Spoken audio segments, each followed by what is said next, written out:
Good morning, good afternoon, good evening, whatever time it is that you get to watch this. How are you?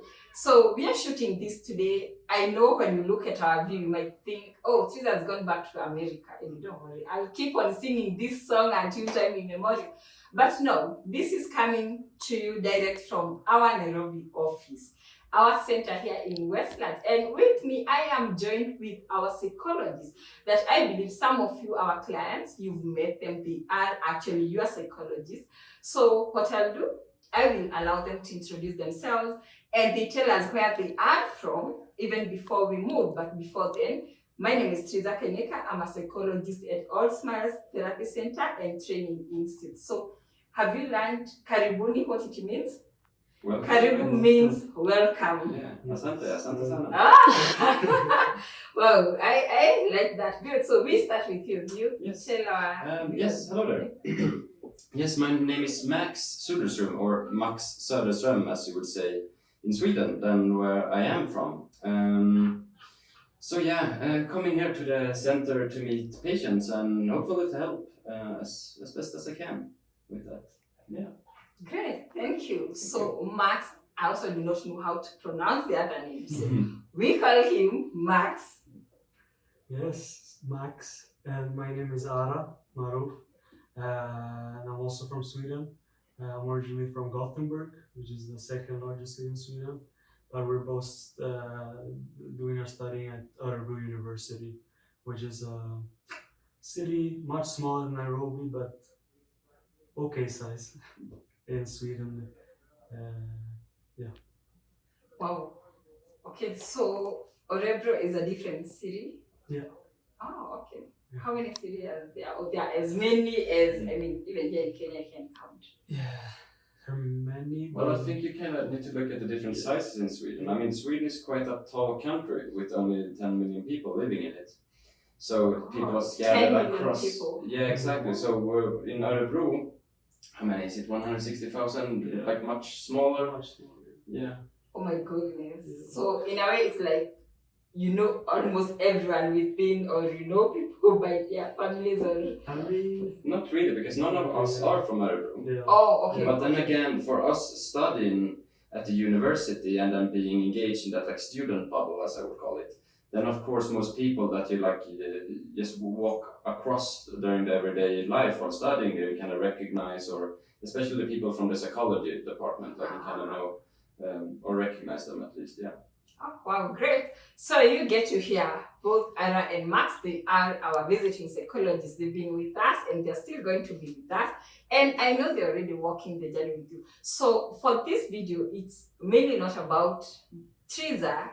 It's about their experience being psychologists, and also how it is like. I know for Max, this is not the first time you are here in Kenya. No, it is my second time, actually. Uh-huh. I was here, what was it, 4 years ago now, and I spent almost 4 months in East Africa. All in all, so Tanzania, Uganda, and also here in Kenya, and about a week in Nairobi. So yeah, I've been here before. Wow. Oh, you are in Nairobi for a week? Oh, wow. Okay, great. So how is it coming back 4 years later? Oof. Actually, me and Ara went to the place that I was living in when I lived here in Nairobi before, and it was a weird feeling, I must say, because I didn't really expect that I would be going back and standing there looking at the space I was here, or the place I was staying at 4 years ago, made me feel like, oh, what an experience, interesting being back. But I really enjoy it, and all of the things I can come to remember now, because it is for me coming here again, I start to remember things that I've forgotten before and getting reminded of it, and it is really lovely, actually, yeah. Oh, wow, great. Anyway, I'll ask you where the place is off camera. Anyway, Ara, it's for your very first time in Africa, in Kenya. And actually, as All Smiles, we are so proud that, and happy and also privileged that we are actually your host here in Africa. So how is Africa experience? Is it anything what you are expecting? Is it any different? And how is it for you? Well, I mean, thank you so much for hosting both of us, and we appreciate it a lot as well. And I mean, Africa, actually today I'm celebrating my 4th week in Yeah, Africa. 4 weeks. Yeah, exactly, Yes. 4 weeks. Mm-hmm. But it's been, I mean, it's been amazing so far. Of course, it's different in many ways, but in many ways, like people are similar as well, like wherever you go. And I think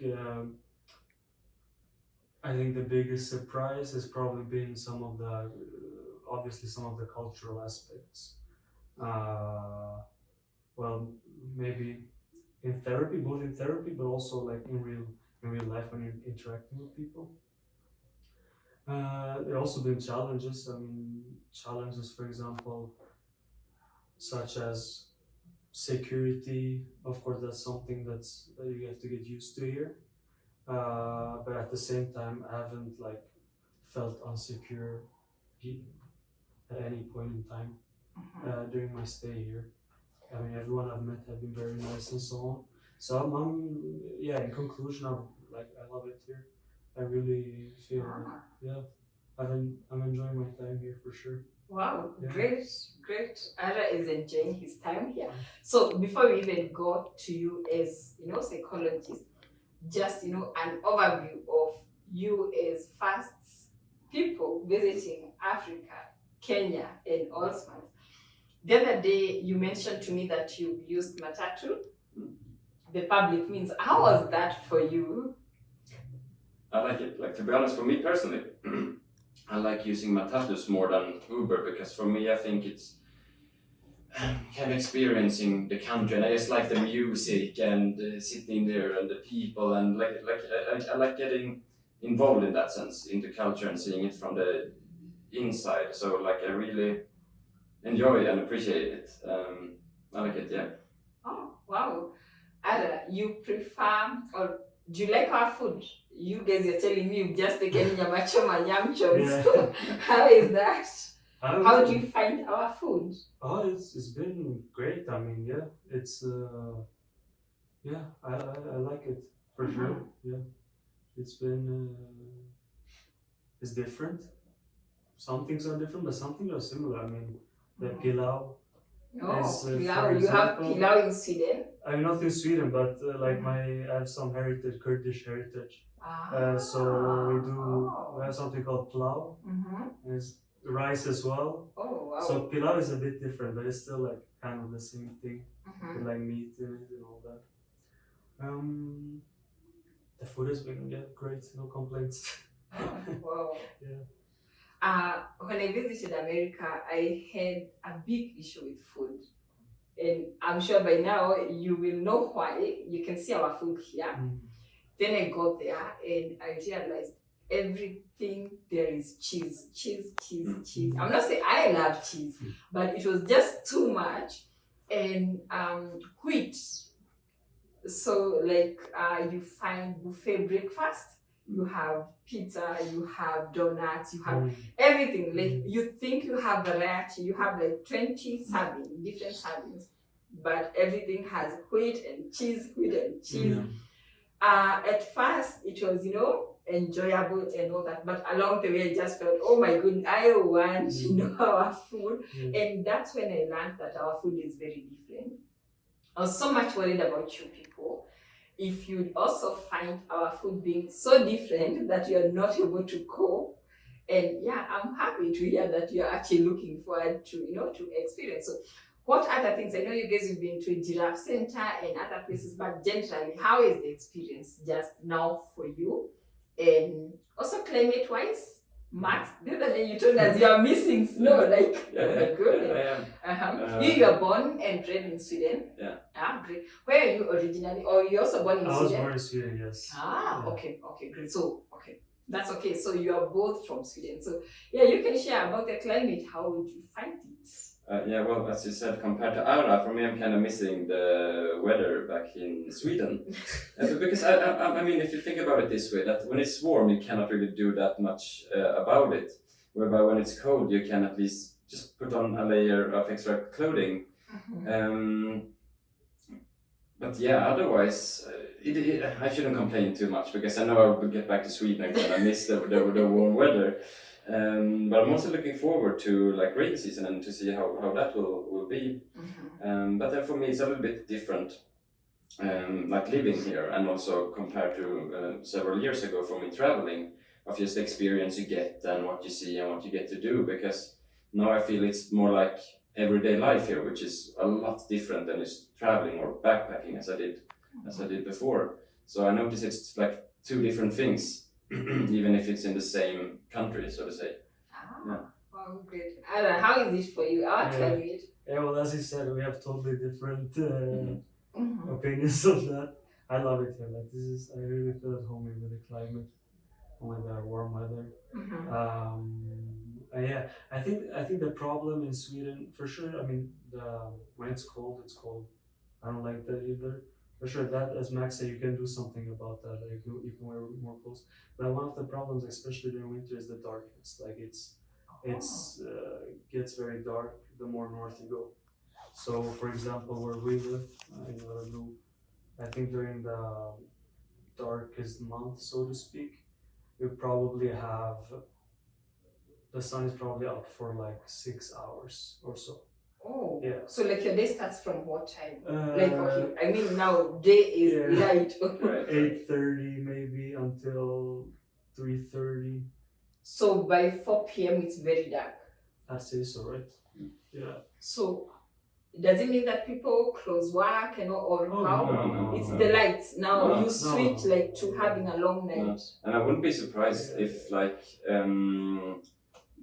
if we would be doing or being in Sweden right now and meeting clients or working there, that if we would be going to work when it's dark and then when we get off work, like still being dark, having been at work, like just sitting inside and so on all the time while it's like daylight.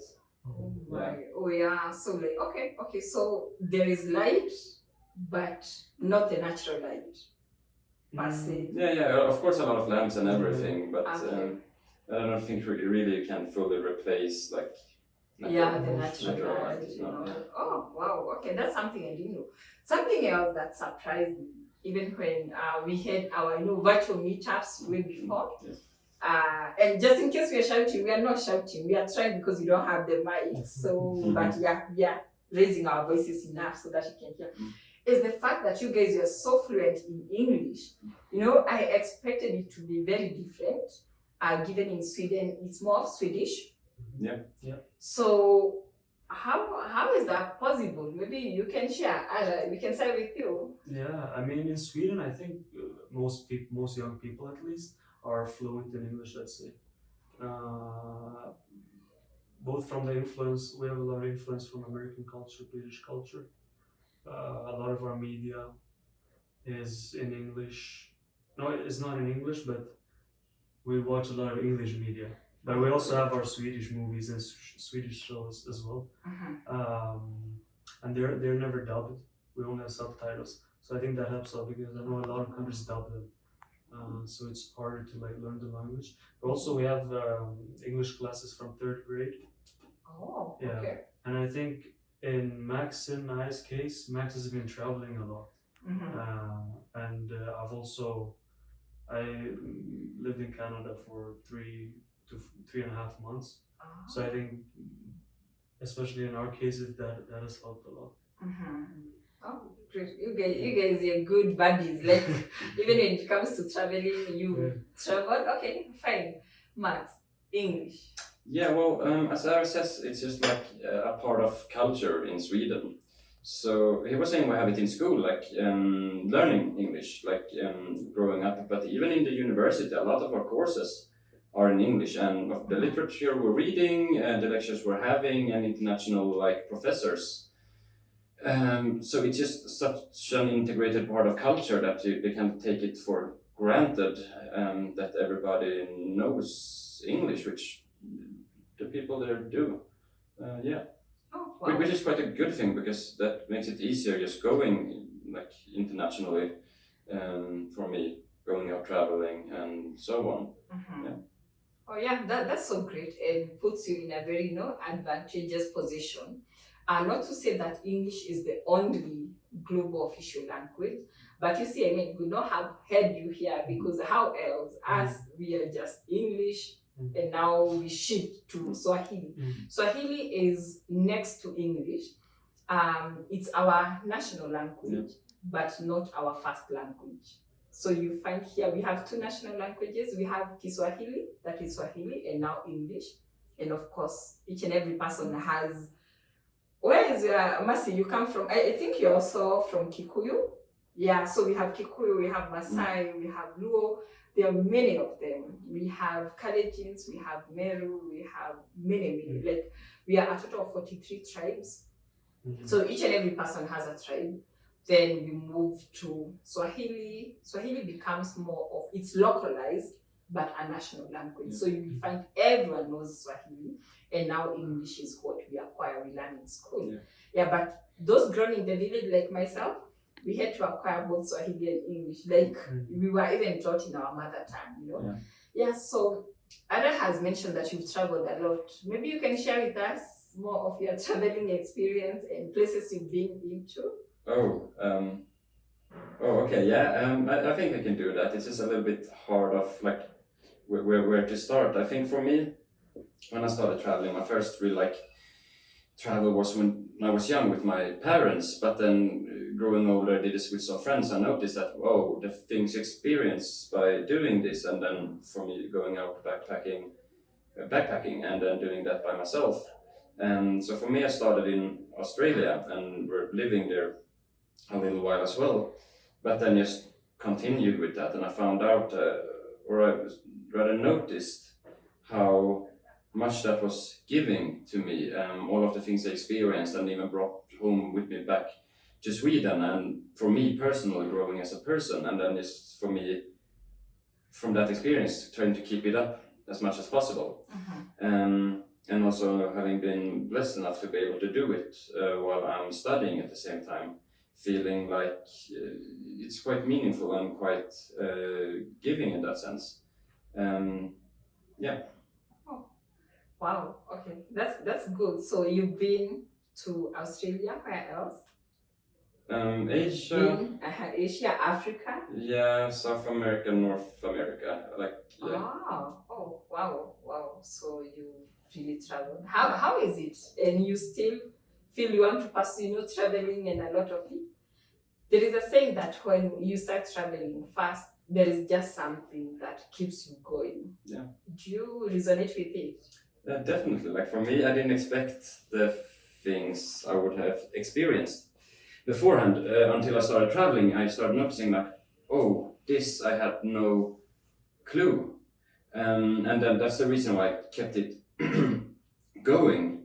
But then again, for me, I feel like I've been getting into that point that of course you can always go new countries, experience new things, but I feel like the things it has given me personally, I kind of felt like now I've done that, I've had that as a hobby, and don't necessarily think and feel I will keep it up in the same way, because when I've been traveling before, it has been like backpacking on a budget and doing it really like, how do I say it, quite close to culture, not the usual traveling way, and it has been quite challenging as well, just for that reason. And for me, finding that not necessarily, I think I will keep it up traveling in the way I have done before, because it takes a lot of time as well, and especially for me now, my studies and my profession, feeling like I think I could balance them in some way, but I don't think I could do my hobby with traveling in the same way I did before, while still like continuing doing this. And then also for me, the way I was traveling before, I felt like that made me don't have roots anywhere, and feeling like it's quite nice for me now actually to feel back home in Sweden and getting some roots and actually staying at a spot, and from all of the things that is giving me. And that is quite hard to do while traveling in the way I was doing. So it's a give and take thing, and I feel like I've gotten what I wanted out of it, and that's a good thing. That's a really good thing. Wow, great. Anna, and you mentioned originally you are from all, not you, maybe your parents? I mean, originally me as well. I mean, but I wasn't born there. But yeah, my parents are from Kurdistan, which is an autonomous region in northern Iraq. Oh, Yes. Northern Iraq. Yeah. Okay. Oh, tell us more about that. I was about to ask, where is that? Yeah. You forgive my ignorance. Yeah, so Yeah, sure. no, it's a lot Have of you been people. there? I've been there. Yeah, I've been there several times actually. Last time I was there was last year, last summer. So I still have, yeah, I mean, almost all of my extended family lives there still. It's a Muslim culture, but it's secular, I'd say. In big parts, especially in Kurdistan, it's pretty secular. So I mean, like Kenya, we have Christians as well. Yes.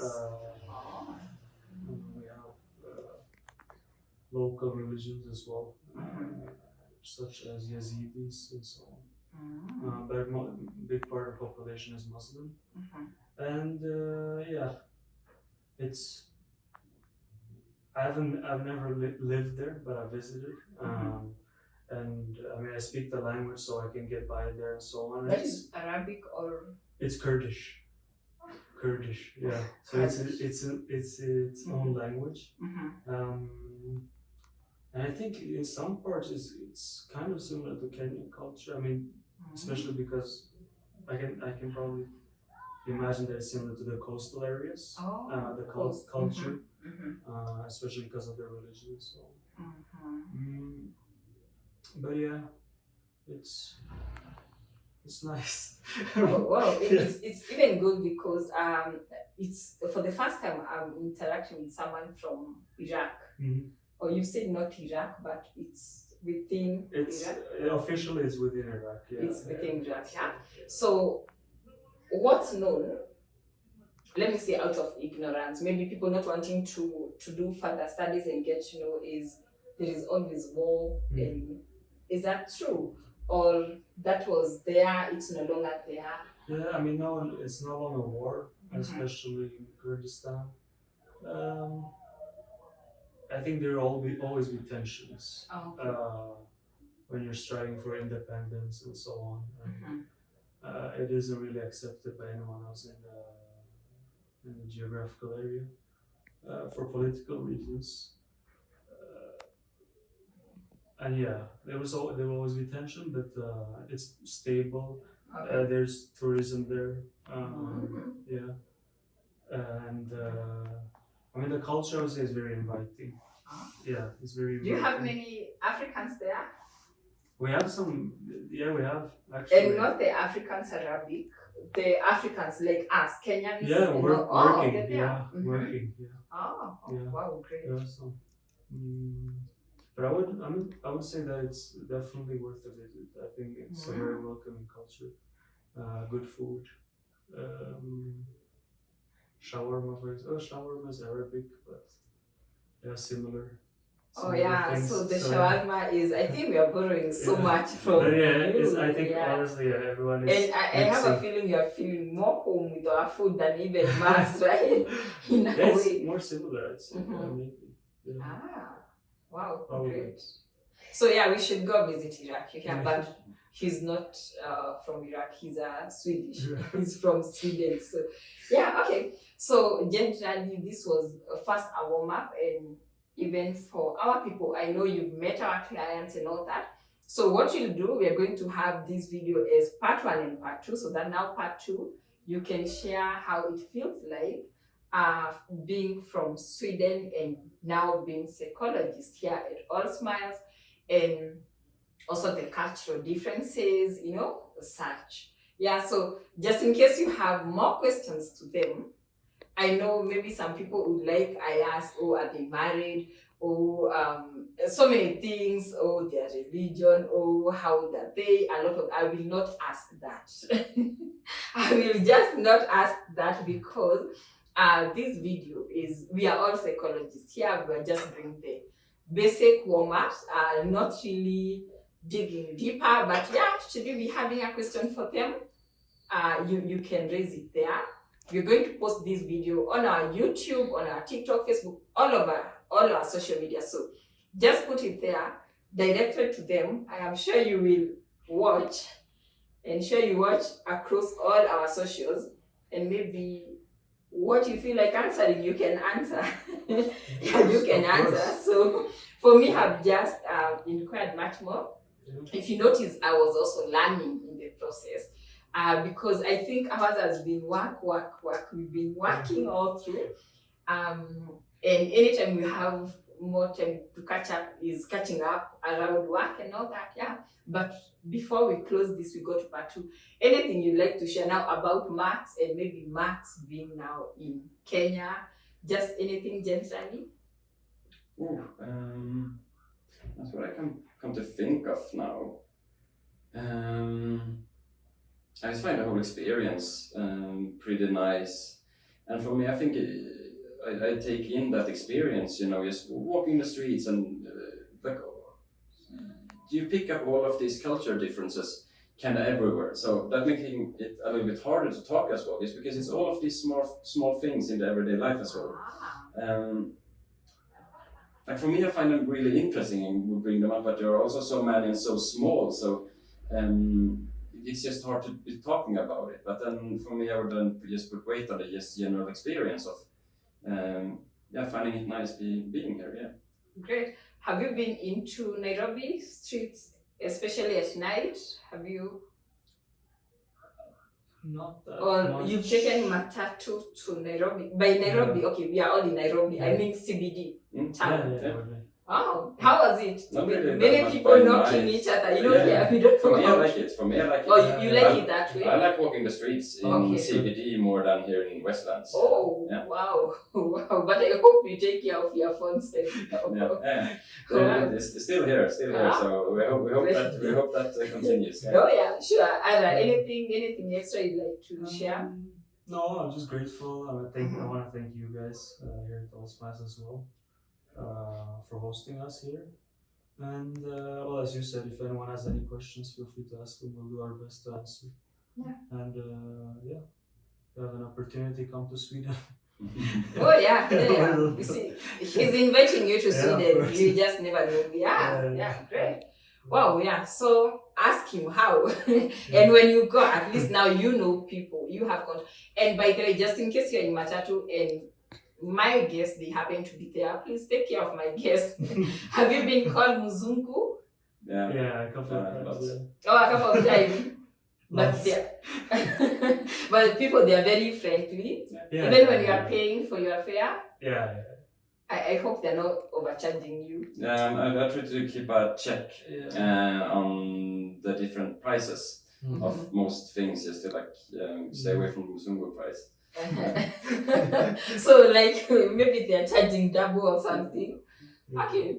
Anyway, please don't overcharge them when they use matatu. If it's 20 bob, charge them 20 bob. You pay using M-Pesa? Yeah. Charge them 20 bob. And please, they're not carrying dollars or money. Don't come after them. Yeah, but they're good people. They are psychologists. At least you've gotten to know them and how it is for them being here. So yeah, don't go away. Just be in for part 2. So let's maybe take some water and we come back. Bye bye.